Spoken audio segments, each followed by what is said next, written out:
عنوان حضرت ابراہیم علیہ السلام اور آگ کا واقعہ۔ حضرت ابراہیم علیہ السلام اللہ کے جلیل القدر پیغمبروں میں سے تھے۔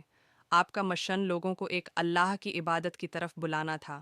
اس وقت کے لوگ بت پرستی کرتے تھے اور حضرت ابراہیم علیہ السلام نے انہیں سمجھایا کہ یہ پتھر کے بت نہ تو سنتے ہیں، نہ بولتے ہیں، نہ نفع پہنچا سکتے ہیں، نہ نقصان۔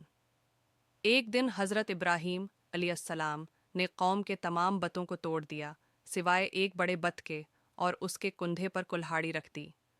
جب لوگ آئے اور دیکھا کہ بت ٹوٹے ہوئے ہیں تو انہوں نے غصے سے پوچھا کہ یہ کس نے کیا؟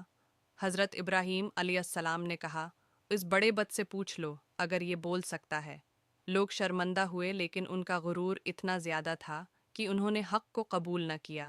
انہوں نے حضرت ابراہیم علیہ السلام کو سخت سزا دینے کا فیصلہ کیا اور ایک بہت بڑی آگ جلا کر اس میں ڈالنے کا منصوبہ بنایا۔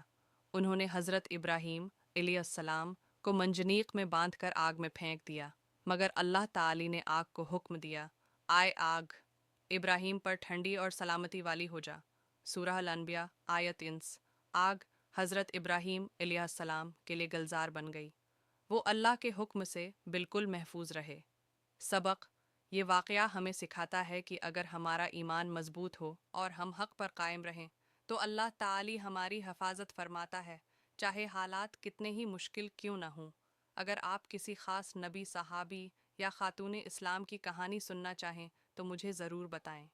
دعا برائے رزق: اللہم اکفنی بحلالک عن حرامک واغننی بفضلک عمن سواک۔ ترجمہ: اے اللہ، مجھے اپنے حلال رزق کے ذریعے حرام سے بچا لے اور اپنے فضل سے مجھے دوسروں کا محتاج نہ بنا۔